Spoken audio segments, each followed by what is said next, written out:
Hello guys, welcome back to better take off. Guys, आज से हम इंस्ट्रूमेंट नेविगेशन की सीरीज को स्टार्ट कर रहे हैं। जनरल नेविगेशन की सीरीज ऑलरेडी चैनल पे अपलोडेड है। ठीक है, यहाँ पे आई बटन पे आपको लिंक मिल जाएगा जनरल नेविगेशन के प्लेलिस्ट का। उसको आप देख सकते हो। वो एक कोर्स है जनरली। ठीक है, वो कंप्लीट करने के बाद फ्री ऑफ चार्ज है वो। ठीक है, यूट्यूब पे अवेलेबल है। वो कोर्स कंप्लीट करने के बाद आपको हमारे चैनल के प्लेलिस्ट सेक्शन में जनरल नेविगेशन के न्यूमेरिकल की सीरीज चैप्टर वाइज मिल जाएगी। ठीक है, आप उसको जाके वहाँ पे चेकआउट करके प्रैक्टिस कर सकते हो वहाँ पे। अभी आज का जो फर्स्ट चैप्टर है वो है पेटॉट एंड स्टैटिक। ठीक है, ये दो फीचर एयरक्राफ्ट के आज हम पढ़ने वाले हैं डिटेल में। जो पेटॉट होता है, ठीक है, वो यहाँ पे, सॉरी ये गलत है।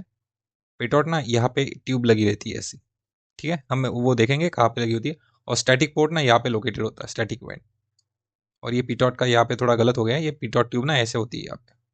चलो बिना किसी देरी के स्टार्ट करते हैं। उससे पहले समझते हैं इंस्ट्रूमेंट क्या होता है। ठीक है, थोड़ा बातें करते हैं।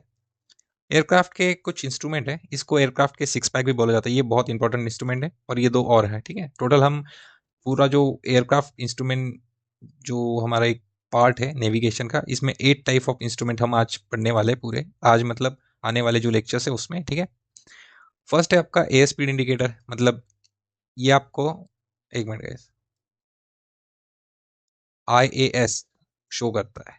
IAS मतलब इंडियन एडमिनिस्ट्रेटिव सर्विसेज। ठीक है, वैसा नहीं होता है।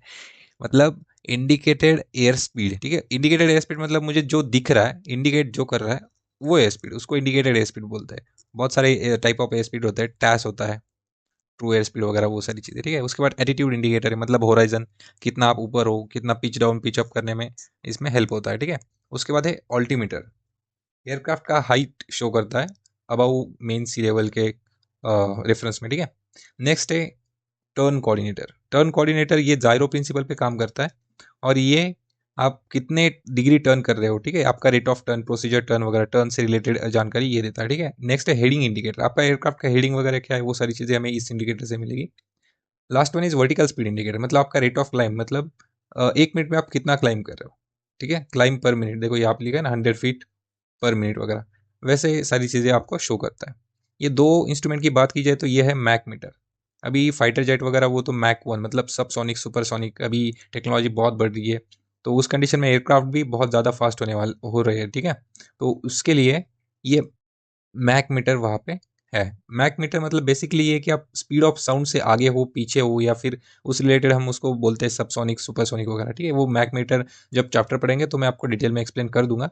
नेक्स्ट है turn and slip indicator. Turn and slip indicator मतलब आपका एयरक्राफ्ट स्किड हो रहा है या फिर स्लिप हो रहा है, तो उस कंडीशन में आपका जो टर्न होता है, मतलब मान लो ये आपका एयरक्राफ्ट है। ठीक है, आप इस तरफ टर्न कर रहे हो, लेकिन ये टर्न प्रॉपर होना चाहिए, मतलब 3 डिग्री पर सेकेंड के हिसाब से। ठीक है, ये आपका रेट 1 टर्न होता है।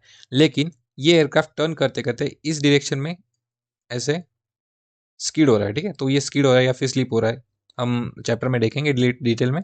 लेकिन मैं आपको सिर्फ उसका ऊपर से ऐसे बता दिया, ठीक है, समझने के लिए। चलो अभी स्टार्ट करते हैं। पेटॉट, पेटॉट क्या होता है? पेटॉट पहले ये एयरक्राफ्ट पे होता कहाँ है, वो सबसे इंपॉर्टेंट।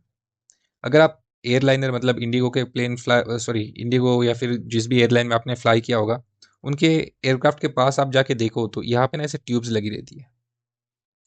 ओके, ये ट्यूब्स के ऊपर जो कवर है वो जब एयरक्राफ्ट पार्क होता है तब यहाँ पे लगाए जाते हैं। ठीक है, यहाँ पे लिखा होता है रिमूव बिफोर फ्लाइट, मतलब फ्लाइट पे जाने से पहले इसको रिमूव करना चाहिए, क्योंकि इसके अंदर ना एयर जाती है। आप थोड़ा बेसिकली फर्स्टली ये समझ लो, इसके अंदर ना एयर जाती है, इससे हमारे जो एयरक्राफ्ट के इंस्ट्रूमेंट है या फिर उनमें रीडिंग्स आती है। तो अगर इस पे कवर चढ़ा है ऐसे, तो आपके एयरक्राफ्ट में तो रीडिंग्स ही नहीं आएगी। अगर रीडिंग्स नहीं आ रही है तो एयरक्राफ्ट कैसे फ्लाई करोगे? ठीक है, वो बड़ी बात है। और जो स्टैटिक वेंट है, ये एयरक्राफ्ट के फ्यूजलाज पे, मतलब ऐसे थोड़े साइड में एयरक्राफ्ट से चिपक के ऐसे एक होल होता है ऐसे टाइप। ठीक है, अभी इंस्ट्रूमेंट के दो ब्रांच है। ठीक है, ब्रांच मतलब दो टाइप ऑफ इंस्ट्रूमेंट है। ओके, हर एक टाइप में 4 इंस्ट्रूमेंट है। फर्स्ट है प्रेशर, मतलब ऐसे 4 इंस्ट्रूमेंट है कि जो प्रेशर प्रिंसिपल पे काम करते हैं बाहर के। ठीक है, एंड 4 इंस्ट्रूमेंट ऐसे है कि जो जाइरो प्रिंसिपल पे काम करते हैं। प्रेशर में भी स्टैटिक प्रेशर पे कुछ काम करते हैं, कुछ डायनामिक प्रेशर पे काम करते हैं। ठीक है, जायरो में भी दो टाइप है, कुछ रिजिडिटी पे काम करते हैं, उसके बाद प्रिसीजन में काम करते हैं कुछ। तो अभी के लिए हमें प्रेशर इंस्ट्रूमेंट पहले पढ़ने वाले हम। 4 जो प्रेशर इंस्ट्रूमेंट इंपॉर्टेंट है वो, उसके बाद हम जाइरो इंस्ट्रूमेंट स्टार्ट करेंगे, ठीक है। तो ये इंस्ट्रूमेंट पढ़ने से पहले पहले समझ लेते हैं स्टैटिक प्रेशर डायनेमिक प्रेशर क्या होता है। ओके, प्रेशर इंस्ट्रूमेंट देखो ये हम पढ़ने वाले हैं सबसे पहले ASI मतलब एयर स्पीड इंडिकेटर, उसके बाद altimeter, vertical speed indicator and mach meter, ठीक है। ये प्रेशर इंस्ट्रूमेंट है, ये हम पहले पढ़ने वाले हैं। ये हर एक इंस्ट्रूमेंट का एक वीडियो आने वाला है, मतलब एक चैप्टर एक इंस्ट्रूमेंट के लिए, उसमें उसके एरर्स वगैरह रीडिंग्स वगैरह कैसे रीड करते हैं, ओके, और वो किसके रेफरेंस पे, मतलब लाइक मेन सी लेवल पे कैलिब्रेटेड या कहाँ पे कैलिब्रेटेड है, वो सारी चीज़ें हम देखेंगे डिटेल में। अभी आप सिर्फ ये समझ लो कि ये प्रेशर्स कितने टाइप के होते हैं और क्या होते हैं। पहला होता है, मतलब देखो ये तो स्टैटिक वेंट से हमें स्टैटिक प्रेशर मिलता है, और जो पिटआउट होती है उससे हमें टोटल प्रेशर मिलता है। टोटल प्रेशर मतलब स्टैटिक प्लस डायनामिक। अभी स्टैटिक प्लस डायनामिक मतलब टोटल प्रेशर, ये तो बहुत ईजी है और आपको ध्यान में भी रह जाएगा। लेकिन क्वेश्चन क्या आता है भाई, ये स्टैटिक है नहीं, ये डायनामिक एक्चुअल में कौन से प्रेशर है, चलो उसको भी समझते हैं। Static pressure is basically like atmospheric pressure होता है वो, यहाँ पे पॉइंट पे होता है, ठीक है। It is a pressure exerted by the air on a object in atmosphere. Atmosphere में जो भी ऑब्जेक्ट है उसके ऊपर जो प्रेशर एक्ट करता है, मतलब हमारे पे कोई प्लेन खड़ा है उस पर, या फिर कोई बस है उसके जो स्टेशनरी खड़ा है, ठीक है। तो जहाँ पे भी एटमॉस्फेरिक प्रेशर है, मतलब एटमॉस्फेरिक प्रेशर को ही आप स्टैटिक प्रेशर बोलते हैं, ठीक है। नेक्स्ट पॉइंट है, this pressure act equally in all direction around the object, ठीक है। It always present even when object is stationary. ये देखो ऑब्जेक्ट मूविंग कर रहा है या फिर स्टेशनरी एक जगह पे खड़ा है, ठीक है, तो तभी भी आपका ये जो स्टैटिक प्रेशर है वो उस पर रहता है। और जो नेक्स्ट पॉइंट है, ठीक है, ये ऊपर से, ठीक है, आगे से, पीछे से, नीचे से, मतलब सारे तरफ से आपको एक प्रेशर एक्ट करता है जो कि होता है स्टैटिक प्रेशर। स्टैटिक प्रेशर को याद रखने के लिए उसको आप स्टिल एयर प्रेशर भी बोल सकते हो, ठीक है। स्टिल एयर मतलब जो शांत हवा है। तो अगर आप कोई भी जगह पे खड़े हो शांत, ठीक है, तो एक कोई भी प्रेशर तो लग रहा है, एटमॉस्फेरिक प्रेशर कुछ अमाउंट ऑफ, ओके, तो उसको आप स्टैटिक प्रेशर बोलते हैं। तो मैंने तो इसको ऐसे ही ट्रिक करके मतलब याद रखा है कि स्टैटिक प्रेशर मतलब स्टिल एयर प्रेशर, मतलब एयरक्राफ्ट जब शांत है, हर तरफ से जो प्रेशर लगता है वो एटमॉस्फेरिक प्रेशर जैसे। अभी देखो, जब ऑल्टीट्यूड इंक्रीज होता है तो स्टैटिक प्रेशर डिक्रीज होता है। ये समझ लेते हैं कैसे। देखो जैसे आपका एटमॉस्फेरिक प्रेशर, जैसे ऑल्टीट्यूड बढ़ता है तो एटमॉस्फेरिक प्रेशर कम होता है, बेसिकली ये भी सेम ही है। देखो जब एयरक्राफ्ट ग्राउंड पे रहता है, यहाँ पे ग्राउंड है समझ लो, ठीक है, तो ये जो एयर के पार्टिकल्स रहते हैं वो बहुत ज़्यादा कंजस्टेड मतलब पैक्ड रहते हैं। तो इस कंडीशन में आपका जो प्रेशर होगा स्टैटिक प्रेशर वो बहुत ज़्यादा होगा, एटमॉस्फेरिक प्रेशर भी यहाँ पे बहुत ज़्यादा होगा, वो भी हर डायरेक्शन में से, ओके। लेकिन जैसे जैसे आप ऊपर जाते हो, फ्लाई करते हो, फ्लाई करने के बाद हवा का जो प्रेशर है वो कम रहता है, और कम होने की वजह से आपका जो आपका जो स्टैटिक प्रेशर है हाइट बढ़ने की वजह से वो भी कम हो जाता है। और अगर आप 40,000 फीट तक चले जाओगे तो वहाँ पे आपका जो स्टैटिक प्रेशर है वो बहुत ज़्यादा कम हो जाता है, ठीक है। ये सेस्ना है, ये तो अप्रॉक्स आपका बहुत मतलब 15,000 फीट वगैरह पे जाता है max to max with carrying oxygen. और क्यों ऑक्सीजन कैरी करना है, क्यों नहीं करना है, वो सारी चीज़ें आपको रेगुलेशन में मिलेगी, ठीक है। उसका भी आपको मैंने वीडियोस बना के उसका प्लेलिस्ट बना के रखा है कोर्स, आप उसको भी जाके चेकआउट कर सकते हो। नेक्स्ट पढ़ते हैं अभी डायनेमिक प्रेशर। स्टैटिक प्रेशर तो हो गया, स्टैटिक प्रेशर मतलब स्टिल एयर प्रेशर। अभी डायनेमिक प्रेशर क्या होता है। Dynamic pressure is the pressure excited by air on a object moving through air, okay, first हो गया। When air strike a moving object at particular speed it is produce a certain amount of dynamic pressure, okay, चलो वो भी पढ़ लेंगे, मतलब मैं अभी पहले पढ़ लेता हूँ फिर आपको एक पॉइंट अच्छे से एक्सप्लेन करूंगा। This pressure act in the direction opposed to the movement of the object. Dynamic pressure depends on aircraft speed and air density, ठीक है। डायनेमिक प्रेशर बेसिकली ये होता है, अभी हमने देखा था कि जो स्टैटिक प्रेशर है वो हर डायरेक्शन से ऐसे एक्ट करता है, ओके। लेकिन ये जो डायनेमिक प्रेशर है जब एयरक्राफ्ट फ्लाई करता है या फिर जो कोई भी जो बस है गाड़ी है वो जब एक पोजीशन से अल्फा पोजीशन से ब्रावो पोजीशन की तरफ जा रही है या फिर ट्रैवल कर रही है बहुत जोर से, तो उस कंडीशन में कुछ अमाउंट ऑफ एयर यहाँ से आ रही है, ठीक है। तो यहाँ से जो एयर आ रही है तो यहाँ पे स्ट्राइक कर रही है, तो ये जो प्रेशर होता है उसको बोला जाता है डायनेमिक प्रेशर, ओके, उसको बोला जाता है dynamic pressure. Still air pressure मतलब आप एक जगह पे खड़े हो, सारे तरफ से जो फोर्स लग रहा है उसको बोलते हैं स्टैटिक प्रेशर। और अगर आप मूविंग ऑब्जेक्ट, कोई भी मूविंग ऑब्जेक्ट है उसके अपोज में जो प्रेशर लगता है, ठीक है, उसको डायनेमिक प्रेशर बोला जाता है। अभी देखते हैं टोटल प्रेशर, मतलब जो इसको पिटॉट प्रेशर भी बोला जाता है, हमने अभी देखा था उस टाइप पे। तो ये क्या होता है exactly? The part of aircraft explore to the air flow experience the combined effect of both static and pressure dynamic pressure. ये जो एयरक्राफ्ट है जब फ्लाई कर रहा है, ठीक है, इस पे स्टैटिक प्रेशर भी लग रहा है और डायनेमिक प्रेशर भी लग रहा है। अभी एक बात समझ लो, आपको इतनी बात तो अभी तक पता चल गई होगी, ठीक है। अगर एयरक्राफ्ट स्टेशनरी पोजीशन में खड़ा है तो उस पर स्टैटिक प्रेशर लगता है लेकिन डायनेमिक प्रेशर नहीं लगता, ठीक है। ये वाला डायनेमिक प्रेशर है वो नहीं लगता। क्यों? क्योंकि जब एयरक्राफ्ट मूव करेगा तब सामने से एयर स्ट्राइक होगी, और जब एयर स्ट्राइक होगी तब डायनेमिक प्रेशर लगेगा। ओके, आई होप आपको मैं अच्छे से एक्सप्लेन कर पा रहा हूँ। अगर इसमें कुछ भी डाउट है तो आप कमेंट सेक्शन में पूछ सकते हो। अभी भी आपको मैं फिर से एक बार बता रहा हूँ, अगर एयरक्राफ्ट या कोई भी बॉडी अगर एक जगह पे मतलब स्थिर खड़ी है, ओके, मूव नहीं कर रही है, तो उस कंडीशन में उसके ऊपर जो प्रेशर लगता है सारी तरफ से, ओके, तो उसको बोला जाता है स्टैटिक प्रेशर। ये हो गया आपका स्टैटिक प्रेशर, ओके। और जो अगर मान लो ये ऐसे यहाँ पे बस है, ठीक है, ये मूव करने लगी, तो उसके जस्ट अपोज में जो प्रेशर लगेगा इस साइड से भी तो एयर आएगी, तो इसको बोला जाता है डायनेमिक प्रेशर, ठीक है। अभी बढ़ते हैं, और ये दोनों को प्रेशर को अगर मिला दे, ठीक है, मतलब ये स्टैटिक प्रेशर आ गया यहाँ से और ये डायनेमिक प्रेशर आ गया, इनकी प्लस कर दे तो क्या मिलता है? टोटल एयर प्रेशर, ठीक है, इसको टोटल एयर प्रेशर बोला जाता है। अभी देखते हैं पेटोट स्टैटिक सिस्टम क्या होता है, और वो मतलब कौन से जो इंस्ट्रूमेंट है वो यूज करते हैं। Let me change pen colour, ठीक है। पेन कलर बोला मैंने, पेन किलर नहीं बोला, ठीक है, नहीं तो कमेंट सेक्शन में तो बेइज्जती हो जाएगी मेरी। ये जो एयर स्पीड इंडिकेटर होता है, इसको पेटोट का प्रेशर भी चाहिए, मतलब टोटल एयर प्रेशर भी चाहिए और स्टैटिक प्रेशर भी चाहिए।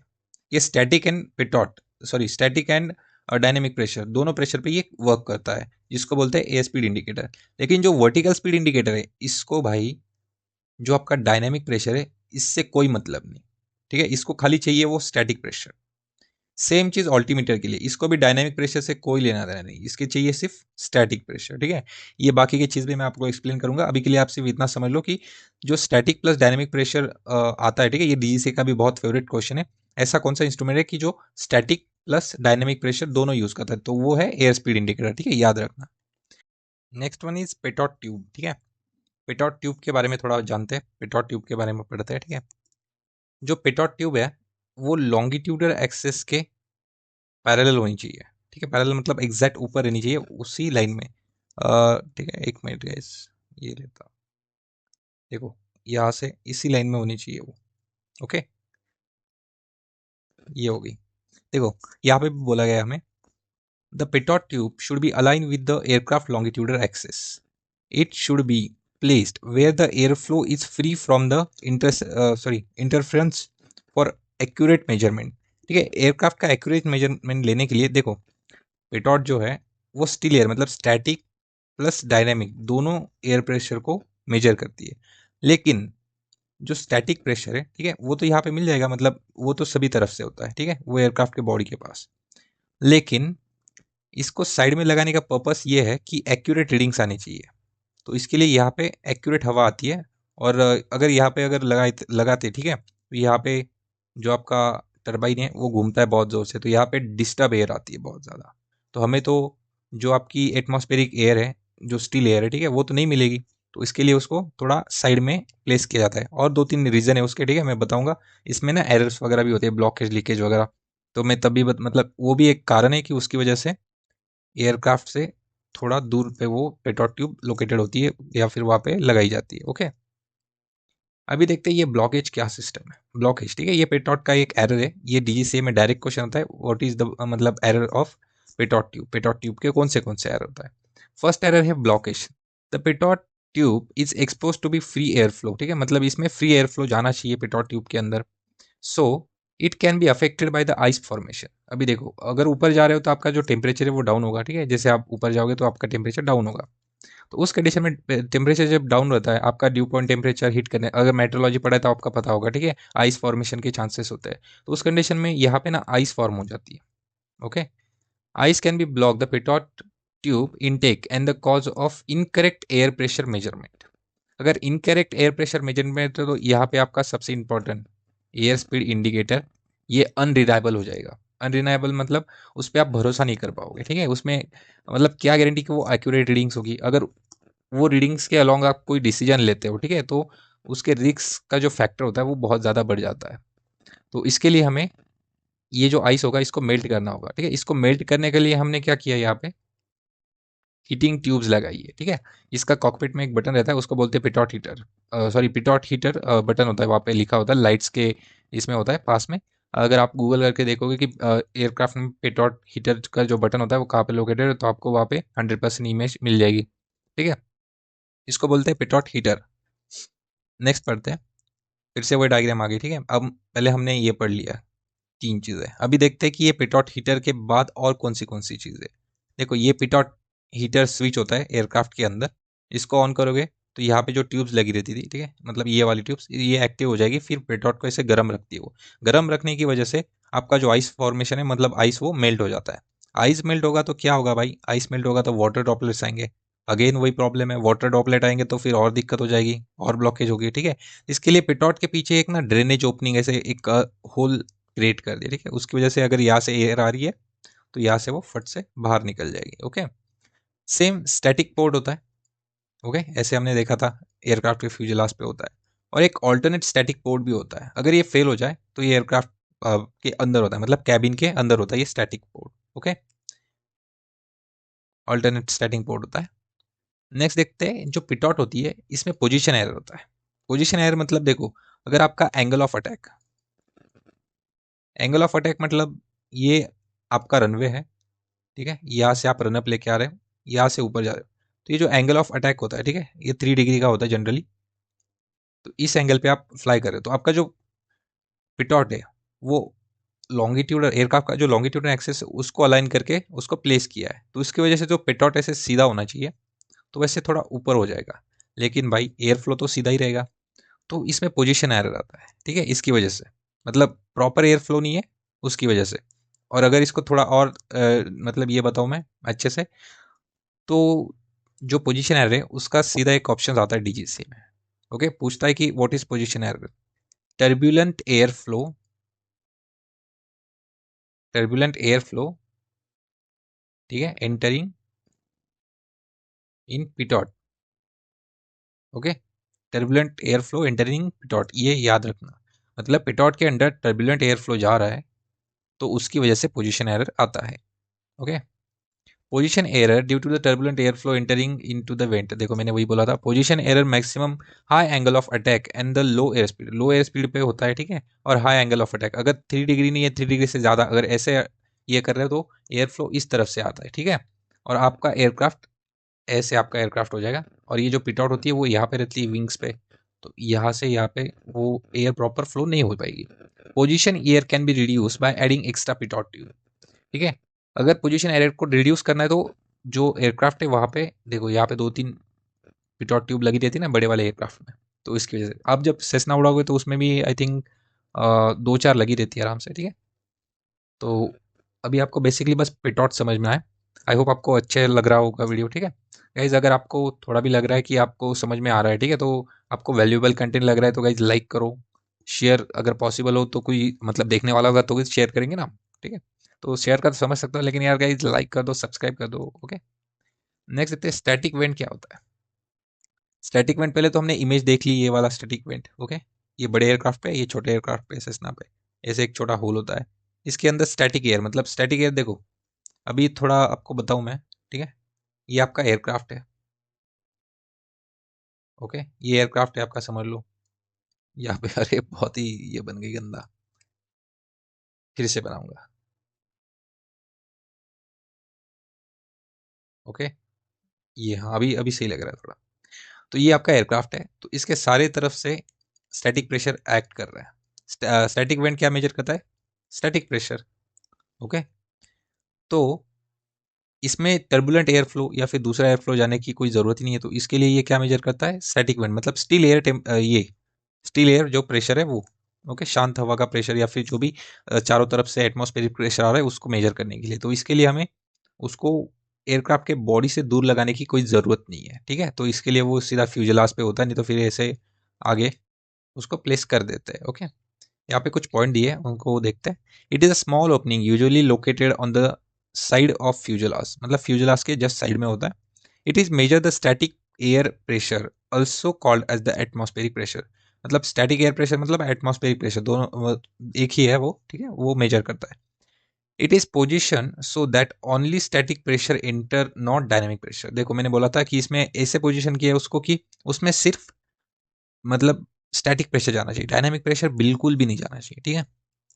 नेक्स्ट है, ये स्टैटिक प्रेशर मतलब जो स्टैटिक इवेंट है इसका पोजीशन एरर है, ठीक है, इसमें भी पोजीशन एरर है।